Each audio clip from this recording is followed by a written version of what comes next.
Hello viewers, আসসালামু আলাইকুম। কি অবস্থা, কেমন আছেন সবাই? আমি ভালো আছি আলহামদুলিল্লাহ। আজকে কথা বলবো আপনাদের সাথে পুরুষদের একটি বিষয় নিয়ে। অনেক পুরুষ মনে করে থাকেন বা তাদের মনের মধ্যে বা তাদের মাথার মধ্যে একটা প্রশ্ন, খুবই কমন প্রশ্ন, কিন্তু ঘুরপাক খেতে থাকে এবং অনেকেই জিজ্ঞেস করতে থাকেন। সেই বিষয়টা নিয়ে কথা বলবো।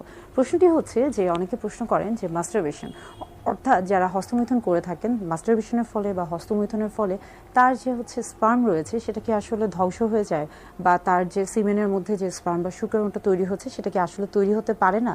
আজকে মূলত এই বিষয়টা নিয়ে কথা বলবো।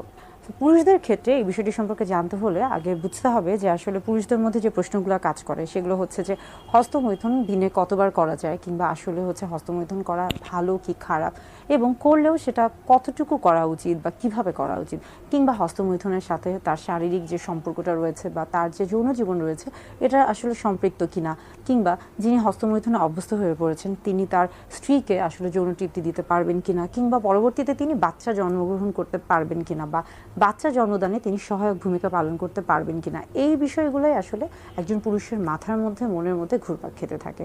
তাহলে আমাদেরকে জানতে হবে যে আসলে এই যে হস্তমৈথুনের যে বিষয়টা এবং এটার সাথে সিমেনের যে বিষয় বা স্পার্মের যে বিষয়, সেই ক্ষেত্রে আমরা সবার আগে জানবো যে আমাদের শরীরে, অর্থাৎ পুরুষদের শরীরে কিভাবে স্পার্মটা তৈরি হচ্ছে। যদি আমরা এটা জানতে পারি তাহলে আমরা বুঝতে পারবো যে মাস্টারবেশন বা হস্তমৈথুনের সাথে স্পার্মের যে সিমেন বা শুক্রাণুটা রয়েছে, অর্থাৎ বীর্যের যে শুক্রাণুটা রয়েছে সেটার সম্পর্কটা কেমন হয়ে থাকে। আসলে জানি স্পার্ম মূলত আমাদের পুরুষ যারা রয়েছেন তাদের শরীরে টেস্টিস থেকে তৈরি হয়ে থাকে। প্রতিনিয়ত স্পার্ম তৈরি হচ্ছে এবং এটা কিন্তু প্রতিনিয়ত একাধারে তৈরি হতে থাকছে এবং এই তৈরি হওয়াটা কিন্তু বন্ধ হচ্ছে না, এবং এটার পরিমাণ আমরা বলে থাকছি যে দৈনিক 50 থেকে 100 মিলিয়ন স্পার্ম তৈরি হচ্ছে। এবং সেখানে দেখা যাচ্ছে যে এই যে তৈরি হওয়াটা, এটা টেস্টিসের পাশে একটি স্থান রয়েছে যেটাকে আমরা বলে থাকছি এপিডিডাইমিস, সেখানে গিয়ে কিন্তু এটা জমা হচ্ছে।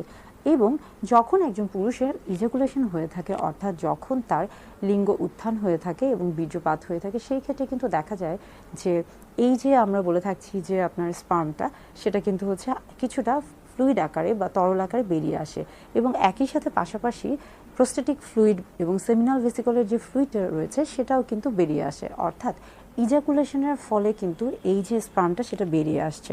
এখন ধরুন যে একজন পুরুষের যদি ইজাকুলেশন না হয়ে থাকে সেই ক্ষেত্রে কি হতে পারে। সেই ক্ষেত্রে তার যে এই যে স্পার্মটা রয়েছে বা এই যে সিমেন্টটা রয়েছে সেটা কিন্তু এপিডিডার্মিসের মধ্যে রয়ে যায়, জমা হয়ে থাকে, এবং একটা পর্যায়ে কিন্তু সেটা সেখানে অ্যাবজর্ব হয়ে থাকে। অর্থাৎ এটা কিন্তু এমন না যে জমতে জমতে এটা হচ্ছে অনেক বেশি হচ্ছে বা জমতে জমতে এটা হচ্ছে উপচে পড়ে যাচ্ছে।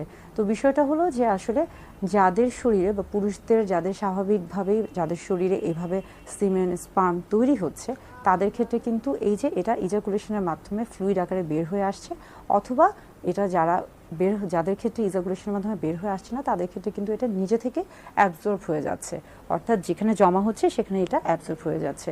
এখন আসি যে তাহলে এই যে জমা হচ্ছে এটা কিভাবে আসলে কাজে দিচ্ছে, বা আসলে এটা কাজটা কিভাবে হচ্ছে।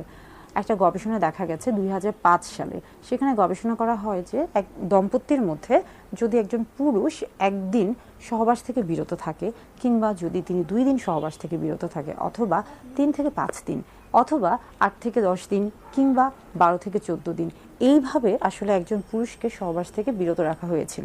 এবং সেখানে দেখা গিয়েছিল যে যারা আসলে যত কম দিন, মূলত আমরা বলে থাকছি যে 3 থেকে 5 দিন পর্যন্ত, অন্তত 3 থেকে 5 দিন পর্যন্ত যারা সহবাস থেকে বিরত থেকেছিলেন তাদের আসলে হচ্ছে স্পার্মের যে গুণগত মান রয়েছে বা পরিমাণগত মান রয়েছে সেটা আসলে সবচেয়ে ভালো ছিল।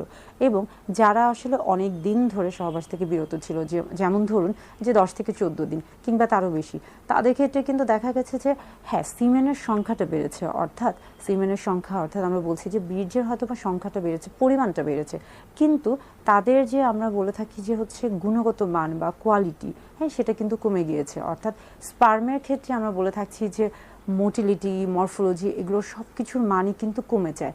আবার ধরুন যে এই যে স্পার্মের ক্ষেত্রে তাদের যে হচ্ছে ডিএনএ ফ্র্যাগমেন্টেশন বা তাদের যে হচ্ছে ডিএনএর যে কোয়ালিটিটা, সেটাও কিন্তু যখন 3 থেকে 5 দিনের মধ্যে না হয়ে থাকে তখন কিন্তু এটা আস্তে আস্তে কমতে থাকে। অর্থাৎ সময় বৃদ্ধির সাথে সাথে কিন্তু এমন না যে আপনি যতদিন সহবাস থেকে বিরত রাখবেন ততই হয়তোবা আপনার সিমেন বা আপনার স্পার্মের যে গুণগত মানটা সেটা বৃদ্ধি পাবে। আসলে তা না, নির্দিষ্ট একটা সময়, এবং সেটাকে ধরা হয়ে থাকছে যে 2 থেকে 5 বা 3 থেকে 5 দিন, এই সময়টা হচ্ছে সবচেয়ে ভালো সময়। আরেকটা বিষয় হচ্ছে যে তাহলে মাস্টারবেশন কি আসলেই হচ্ছে স্পার্মকে ধ্বংস করে? না, আসলে মাস্টারবেশন হচ্ছে স্পার্মকে ধ্বংস করে না। স্পার্মকে ধ্বংস করতে হলে সেক্ষেত্রে খেয়াল করতে হবে যে একজন পুরুষের শরীরে স্পার্মটা ঠিকমতো তৈরি হচ্ছে কিনা, কিংবা তার শরীরের অন্যান্য যে বিষয়গুলো রয়েছে সেগুলো ঠিকমতো হচ্ছে কিনা, এবং তার যে আমরা বলে থাকি যে ফার্টাইল পিরিয়ড বা তার আসলে তার ফার্টিলিটি আছে কিনা বা তার পক্ষে সম্ভব কিনা, এই বিষয়গুলোকে খেয়াল রাখতে হবে। এবং পাশাপাশি মনে রাখতে হবে যে আমরা যদি স্পার্মের গুণগত মানের কথা চিন্তা করে থাকি, সেক্ষেত্রে একজন পুরুষকে অবশ্যই তার স্বাস্থ্যগত দিকের খেয়াল রাখতে হবে। তাকে তার শরীরকে ভালো রাখার জন্য পুষ্টিকর খাবার গ্রহণ করতে হবে। একটা সুন্দর সুন্দর আমরা বলে থাকছি যে হচ্ছে স্বাস্থ্যকর জীবনযাপন করতে হবে। তাহলে কিন্তু তার যে স্বাভাবিক যে সিমেন্টটা তৈরি হচ্ছে সেখানে স্পার্মের গুণগত মানটা ঠিক থাকবে। আর মাস্টারবেশনের ক্ষেত্রে হচ্ছে যে আপনার স্পার্মের আসলে গুণগত মান মাস্টারবেশনের সাথে কখনোই সম্পৃক্ত না।